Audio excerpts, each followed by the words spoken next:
যে ফুটপাত দিয়ে আমরা হাঁটতে পারি না, সেখানে অবৈধভাবে তাদের কারণে তারা স্বাচ্ছন্দ্যে তাদের অফিস আদালত ব্যবসা বাণিজ্য প্রতিষ্ঠানে তারা সেখানে ফুটপাত ব্যবহার করতে পারে। পাশাপাশি একইভাবে আমাদের অর্থনৈতিকভাবে অসচ্ছল যারা ছোট ব্যবসা করে তারাও তাদের জীবিকা নির্বাহের জন্য প্রতিনিয়ত এখানে তারা ব্যবসা করে যাচ্ছে।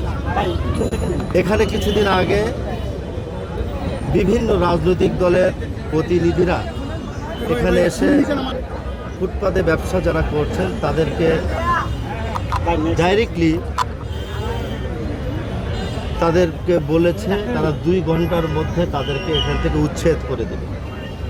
তার এই ফলশ্রুতিতে এখানে আমাদের যারা ফুটপাতে ব্যবসাকারী যারা ব্যবসায়ী বৃন্দরা আছেন আমার সাথে কথা বলেছে এবং তারা বলছে যে আমরা তো ব্যবসা করে খেতে চাই, আমাদের অন্যত্র কোনো ব্যবস্থা যদি আপনারা আমাদেরকে করে দেন তাহলে আমরা অন্যত্র থেকে আমরা ব্যবসা করতে রাজি আছি, কিন্তু আমরা আমাদের পরিবার পরিজন নিয়ে এখন খুব সংকটের মধ্যে দিয়ে দিন যাপন করছি, আপনি আমাদেরকে একটু সহযোগিতা করেন। আমি ঢাকা উত্তর সিটি কর্পোরেশনের একজন প্রশাসক হিসাবে আমার কাছে মনে হয়েছে আমি সরাসরি তাদের সাথে কথা বলে একটা সুন্দর সমাধানের জায়গাগুলো আমি খুঁজে দিব। জনগণের যেমন যাতায়াতের ব্যবস্থাটাকে সহজভাবে করে দিতে হবে, তেমনিভাবে একইভাবে যারা গরিব ব্যবসায়ী আছে তাদেরকেও একটা ব্যবসায়িক জায়গায় তাদেরকে একটা বন্দোবস্ত।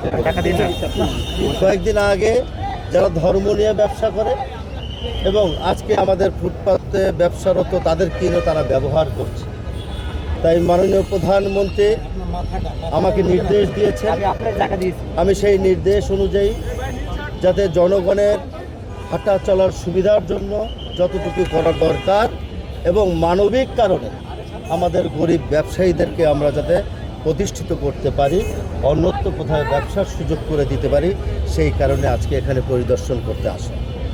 আমি মনে করি বাংলাদেশের মানুষ এবং অত্র মিরপুর 10 এবং 1 নম্বর সহ উত্তরার কিছু অংশ বাড্ডা ভাটারা বিভিন্ন জায়গায় এভাবে ফুটপাতে আমাদের গরিব ব্যবসায়ীরা তারা ফুটপাতকে ব্যবহার করে তারা ব্যবসা করছে। তা আমরা একটা পরিকল্পনা করেছি, টিএমপি কমিশনার, পুলিশের আইজিপি সহ আমরা একাধিকবার মিটিং করেছি যে আমরা অন্ততপক্ষে মেইন সড়কগুলো যেখানে আছে সেখানে যাতে কোনো যানজট না হয় আমরা সেদিকে লক্ষ্য রেখেই আমরা এই পরিকল্পনাটা হাতে নিয়েছি। ব্যবসা যারা করবেন তাদের ব্যবসা করার সুযোগ কিন্তু করে আমাদেরকেই দিতে হবে এবং যারা ব্যবসায়ী ভাইরা আছেন তাদেরকে আমি আজকে মানবিক কারণে মাননীয় প্রধানমন্ত্রীর নির্দেশ এবং তার মাননীয় প্রধানমন্ত্রীর মেসেজটা আমি তাদের কাছে পৌঁছে দিতে এসেছি। আপনারা নিশ্চিন্তে ব্যবসা করবেন, তবে জনগণের সুবিধা থেকে জনগণকে বঞ্চিত করে নয়। আপনারাও যাতে ব্যবসা থেকে বঞ্চিত না হন, আপনাদের সকলের পরামর্শ নিয়েই আপনাদেরকে একটা বিভিন্ন জায়গায় আমরা একটা স্থানান্তরের ব্যবস্থা করব, সেটা আপনাদের কথা এবং আপনাদের আলাপ আলোচনার মধ্য দিয়ে। তাই আজকে তাদেরকে একটা সময় বেঁধে দিব, সেই সময়ের মধ্য দিয়ে আমরা একটা মত বিনিময় সভা করে তাদের সাথে আলাপ আলোচনা করে আমরা একটা ব্যবস্থা করব। আমরা মানবিক কারণেই প্রতিটি মানুষের একটা মানবিক অধিকার আছে, সেই অধিকারটাকে আমরা যেমন প্রতিষ্ঠিত করতে চাই, সেই অধিকারটা তাকে যার যার জায়গা থেকে সে যাতে তার প্রতিষ্ঠিত করতে পারে সেই সুযোগটুকু আমরা করে দিতে চাই।